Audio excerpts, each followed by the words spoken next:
Shalom sahabat WB.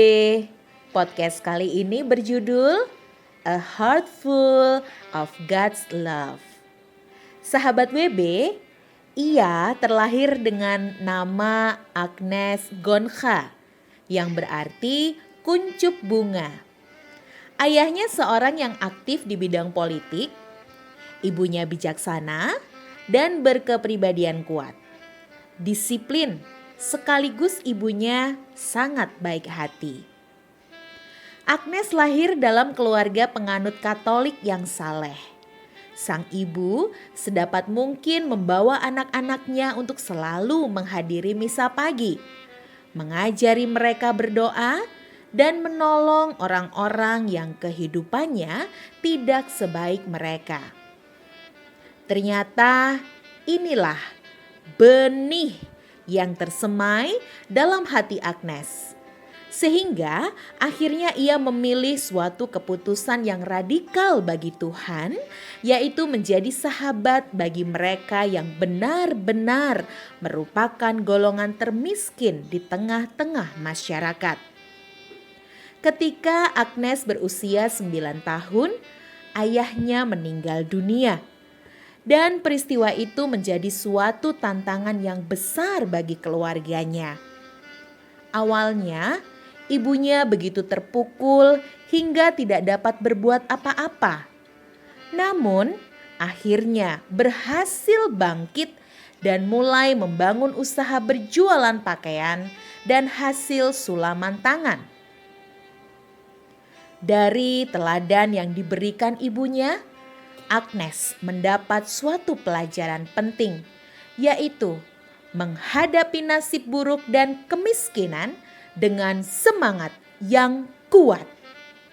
Sahabat WB, pada usia 18 tahun, Agnes mengambil keputusan bulat untuk menjadi misionaris di India, serta membaktikan diri bagi kaum miskin.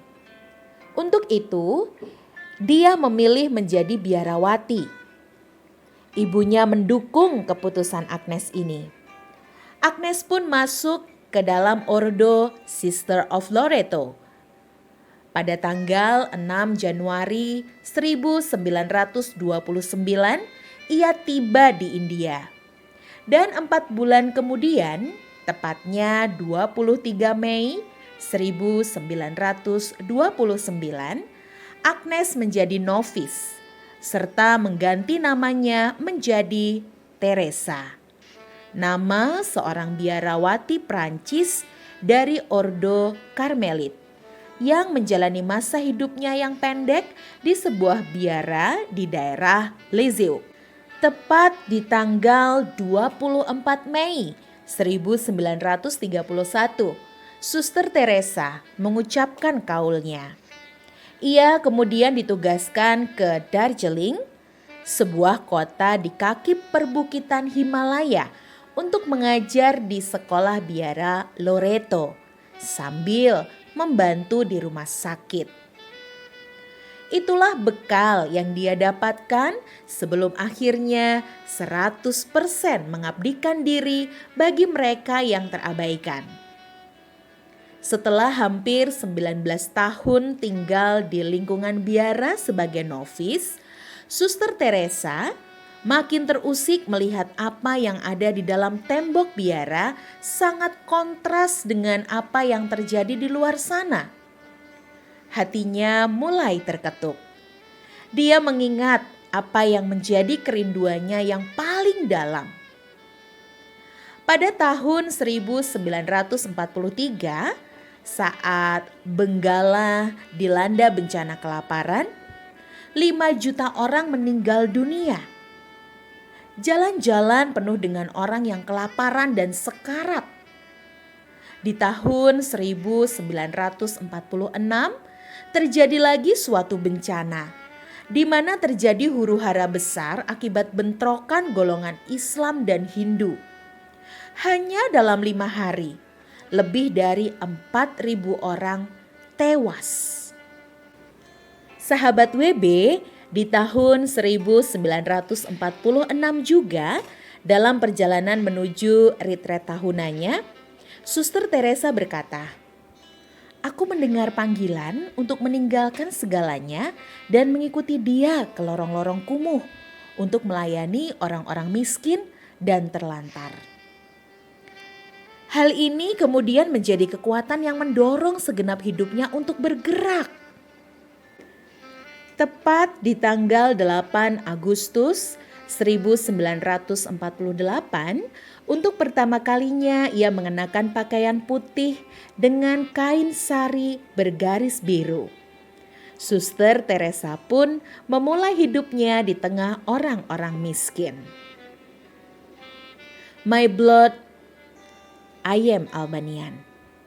By citizenship, an Indian. By faith, I am a Catholic nun. As to my calling, I belong to the world. As to my heart, I belong entirely to the heart of Jesus.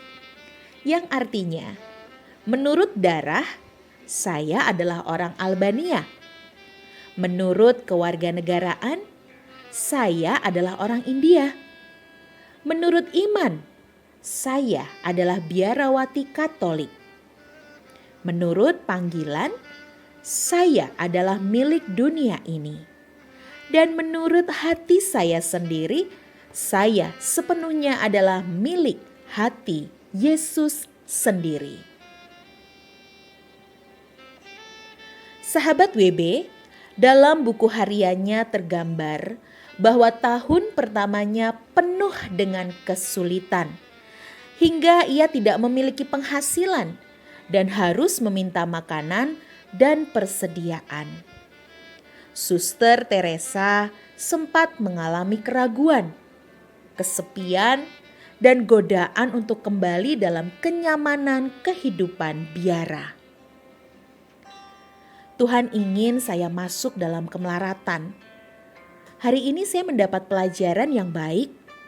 Kemelaratan para orang miskin pastilah sangat keras. Ketika saya mencari tempat tinggal, saya berjalan dan terus berjalan sampai lengan dan kaki saya sakit. Saya bayangkan betapa mereka sakit jiwa dan raga, berusaha mencari tempat tinggal, makanan, dan kesehatan. Kemudian kenikmatan biara Loreto datang pada saya. Kamu hanya perlu mengatakan dan semuanya akan menjadi milikmu lagi, kata sang penggoda. Sebuah pilihan bebas. Tuhanku, cintaku untukmu. Aku ingin tetap bertahan dan melakukan segala keinginanmu merupakan kehormatan bagiku. Aku tidak akan membiarkan satu tetes air mata jatuh karenanya. Sahabat WB, pada tanggal 7 Oktober 1950, Suster Teresa membangun kongregasi keuskupan yang kemudian menjadi Ordo Cinta Kasih. Misinya adalah untuk merawat yang lapar, telanjang, tunawisma, orang cacat, orang buta, penderita kusta, semua orang yang merasa tidak diinginkan, tidak dicintai, tidak diperhatikan seluruh masyarakat, orang yang telah menjadi beban bagi masyarakat dan dihindari oleh semua orang. Pekerjaan Suster Teresa diakui di seluruh dunia. Pada tahun 1979, ia mendapat hadiah Nobel Perdamaian. Pelayanannya sama sekali tidak mengenal batas. Bermula di India, kemudian meluas hingga ke seluruh penjuru dunia. Selama bertahun-tahun, Suster Teresa mengembangkan Ordo Cinta Kasih untuk melayani termiskin dari yang miskin. Di 450 lokasi di seluruh dunia. Pada saat kematiannya, Ordo Cinta Kasih telah memiliki lebih dari 4.000 suster dan komunitas persaudaraan dengan 300 anggota yang menjalankan 610 misi di 123 negara. Ini termasuk penampungan dan rumah bagi penderita HIV/AIDS, kusta dan TBC, dapur umum, program konseling anak-anak dan keluarga, pembantu pribadi, panti asuhan, dan sekolah. Ordo Cinta Kasih juga dibantu oleh para pekerja perwakilannya yang pada tahun 1990-an telah berjumlah lebih dari 1 juta orang.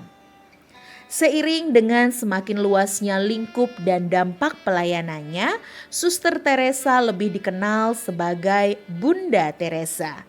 Ia telah menjadi bunda bagi kaum yang terabaikan.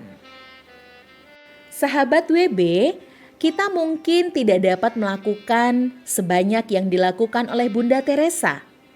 Tetapi kita bisa belajar dari hatinya yang dipenuhi oleh kasih kepada Kristus. Kasih kepada Kristus membangun kepekaan diri sebagai seorang wanita terhadap kebutuhan mereka yang miskin dan terabaikan. Pelayanan Bunda Teresa sangat menunjukkan sentuhan kewanitaannya. Bukan hanya radikal, namun juga memiliki warna khas seorang wanita, yaitu memperhatikan hal-hal yang kecil dan sangat praktis sehari-hari. Wanita-wanita Allah, jika kita sudah merasa nyaman dengan iman kita akan cenderung merasa puas diri dan tidak peduli akan orang-orang di sekeliling kita. Kita tidak akan memiliki visi dan tentu saja perlahan-lahan tidak lagi memiliki kasih.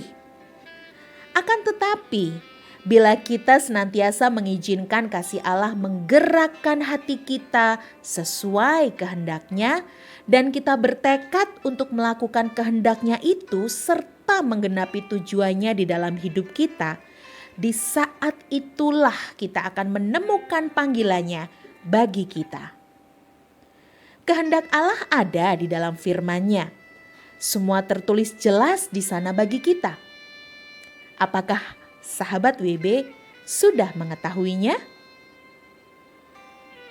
Apapun profesi dan latar belakang sahabat WB saat ini, ketahuilah bahwa rencana Allah bagi hidup kita adalah menjangkau mereka yang belum mengenal Dia. Dan ini merupakan suatu kesempatan yang istimewa. Sahabat WB, mari kita belajar dari hati seorang Agnes Gonca Bojasiuk. Belajar menjadi wanita yang dipenuhi dengan hati Kristus. Seperti salah satu pernyataannya, "Not all of us can do great things, but we can do small things with great love."